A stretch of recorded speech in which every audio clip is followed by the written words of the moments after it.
Welcome back to Rise of the Kasai, where we just completed the halfway point of the game.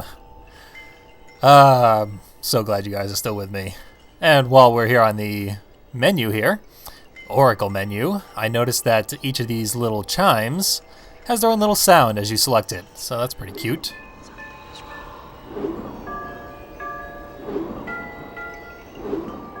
Look at that.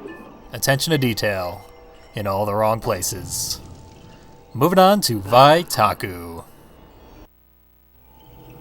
You are aware, Spirit Guide, that originally I lived only in Vaitaku, where I aided the Rakus for many years. But out of desperation, I was forced to split my consciousness and create a second location where I might be reached should Vaitaku ever fall. As you well know, Kuzo, Vaitaku did fall. And if it were not for the heroics of your friends, I would now be under the control of the Kasai. Let us return to Baumusu and Grizz 20 years ago, back to their pursuit of Mebisi and the search for the final mark of Kree. Been quite a long time since we've played as these guys. So last time, Grizz went from a complete non-entity to someone Tati cares a lot about to a corpse in a matter of minutes. So let's find out a little more about him by actually playing as him for the first time.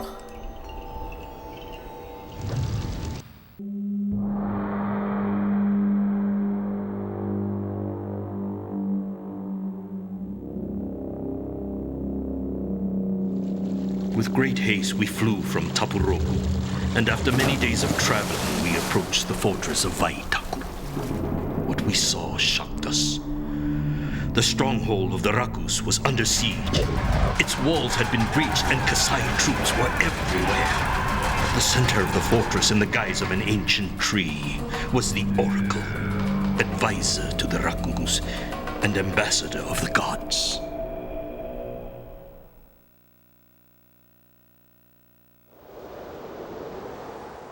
Well, it seems like the same way that they shoehorned Grizz into the story that he wasn't originally in.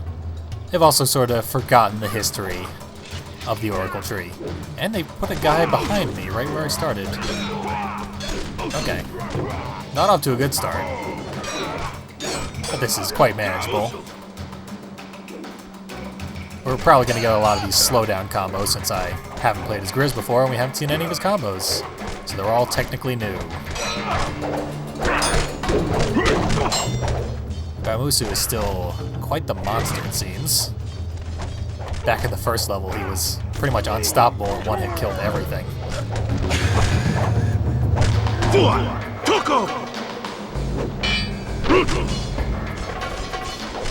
A pale imitation of Tati's Toko Rutu, which is a worthless move. It drives me insane when I have to do that in the arenas, because it's non-lethal, so the game never recognizes that it happens. I usually have to do it like 10 or 15 times per arena to get it to count. And it is very frequently a required part of the challenges for the arena.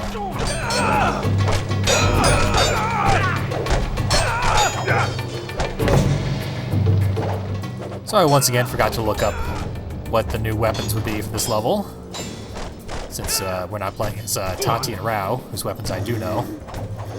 I know that Tati's little knives are called the B-Shock. Somehow both the knives together form the single entity called the B-Shock. I have a little mnemonic for remembering what it's called. It's 2, so it's Bi. And it dunks on fools, so it's Shack. And I'm literally going to die here. In fact, I just did. Off to a great start, because Baumusu abandoned me. What a jerk. Looks like that fight was completely optional, though. We can just take out the required few to get Baumusu to leave. And then move right along, forget the rest of those guys.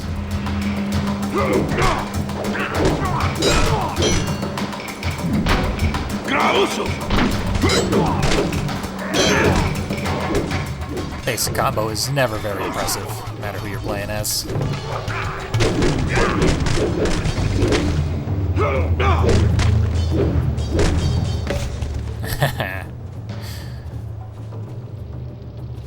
Okay, Bamusu is checking out the sunset.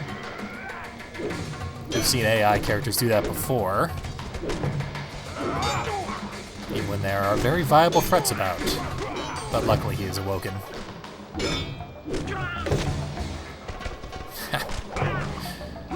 This thing is cool. I don't know what it is, but it's pretty cool.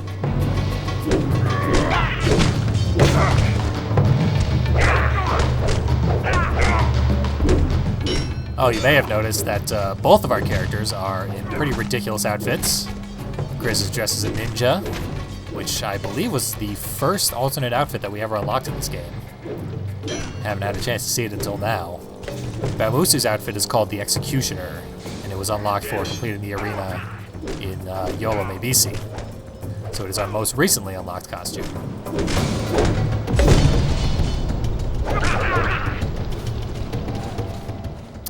I thought I saw Bamusu wander off, take care of business elsewhere. Yeah, there he is. So we're just gonna forget about the chums back behind that bridge. Roll right along. I think we have our ranged weapon now, which is the only thing we didn't have in the first level. Oh, yep, there's Bamusu's now. Pretty effective. Some kind of handheld dart business. After this episode, I'm certainly going to look that up, because I'm sure it's interesting and will provide many moments of fascinating commentary. Let's check out our ranged weapon. This one I actually know, because it's the only weapon that's somewhat based off of a real weapon in Grizz's artillery. It's called the Kukrin, and it's loosely based off the Kukri, which is a curved blade designed so that the top is very heavy and can easily cut through bone. I just recently watched Big Trouble in Little China, and there's some guys who appear out of the sky and throw kukris at people and kill them. So I seriously hope that this is an intentional reference to that.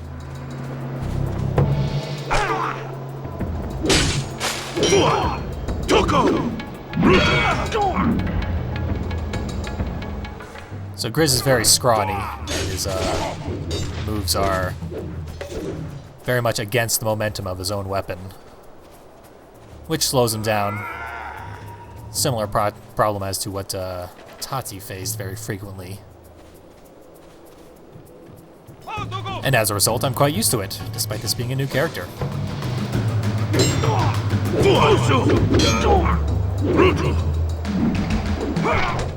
Oh, I was so hoping that wouldn't get interrupted. Looked like it was going to be really cool for a second there. Ah, well. We'll get another chance. Okay. I'm expected to take care of the archer, but I'm not gonna. I want to kill the Kratos. Burst his head into a million pieces.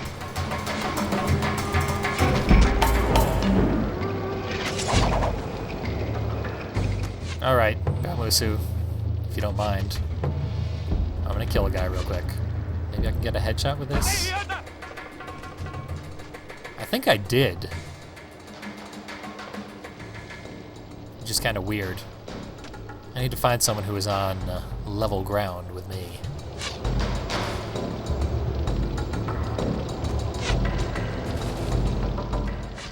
Where are these coming from?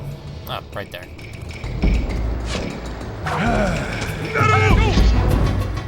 There we go. Oh. There we go. Confirmed headshot.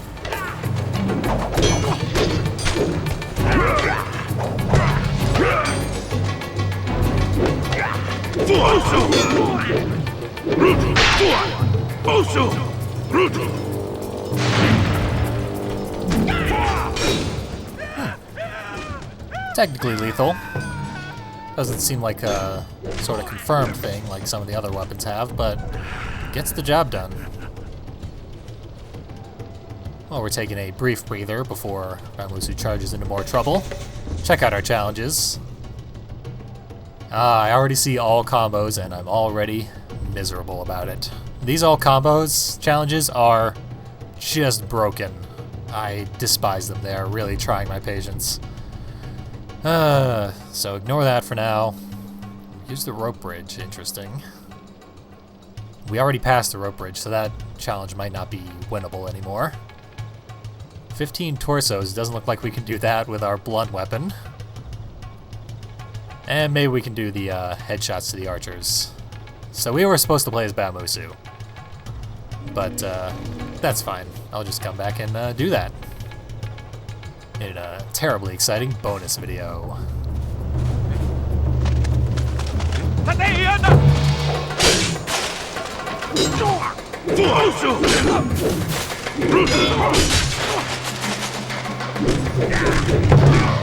So far, I don't have huge crowd control with this ultimate Grizz weapon.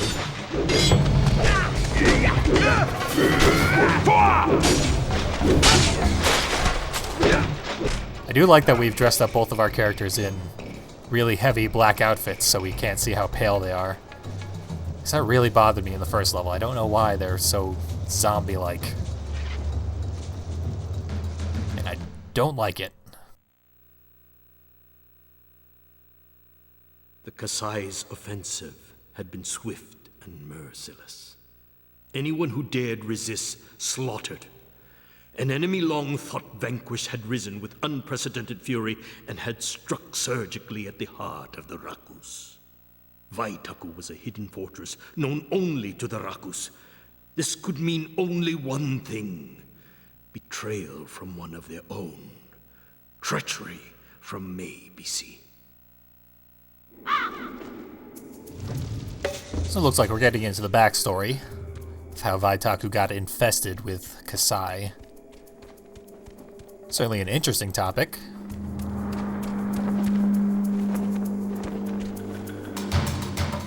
We've already blown our cover.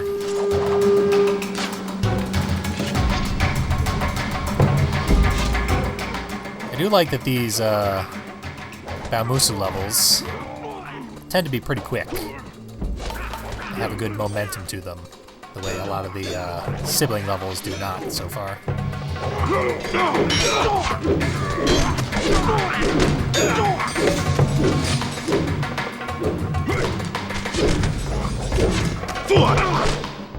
Hard to do combos when your target is thoroughly decapitated within seconds.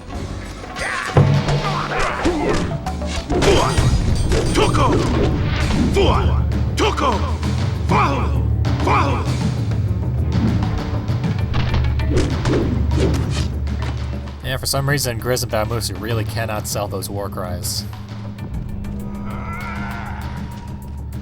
I guess they're going to clear out those rocks in the future, because that was an accessible path in the original game.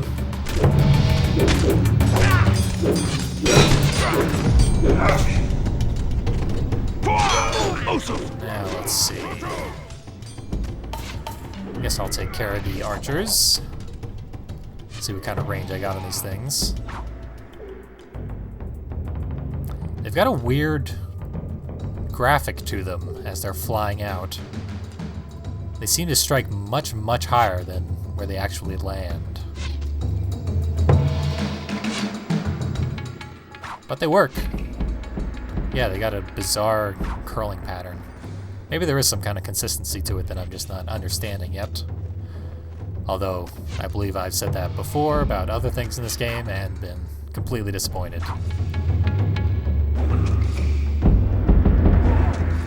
Okay. Bamusu's making up for my incompetence, and switches.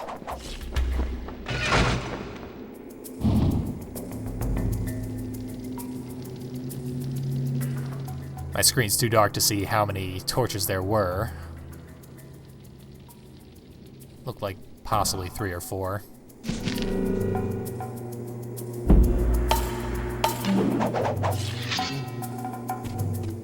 Pretty sure Bamusu went into stealth mode to try and explore the rest of this area. And then he just stopped. Makes sense that the NPC wouldn't want to get too far ahead of you, though. Or they could just program this game to play itself.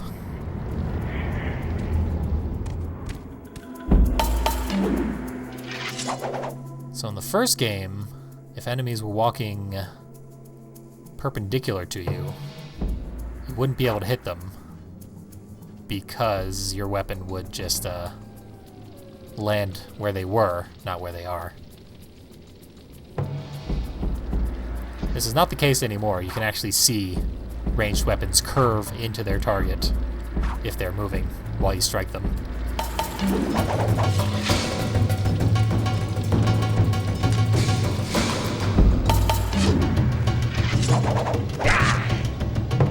Still don't have a good way of balancing, going back and forth between the ranged weapons and the melee weapons.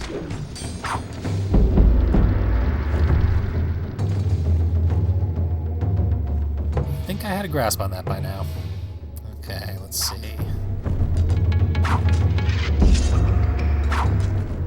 Yeah, the damn things go up and then down. And I think both of them have to strike to do full damage. I'm slowly getting the hang of it.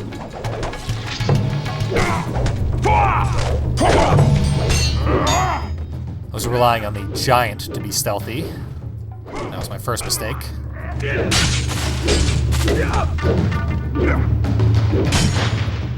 My second mistake is relying on the string bean to be aggressive.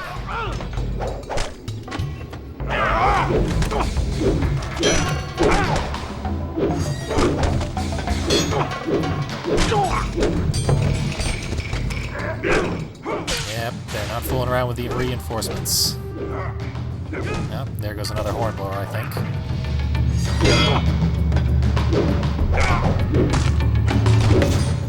Now, a frequent problem in this game is that the skinny characters, their blocks can be broken very, very easily. When they get knocked down and hit a bunch of times. Their defenses are lower to begin with, so it's not a good scene. I need to play much more defensively. And stick close to Bamusu, because he's pretty much my only hope. Come on. Alright.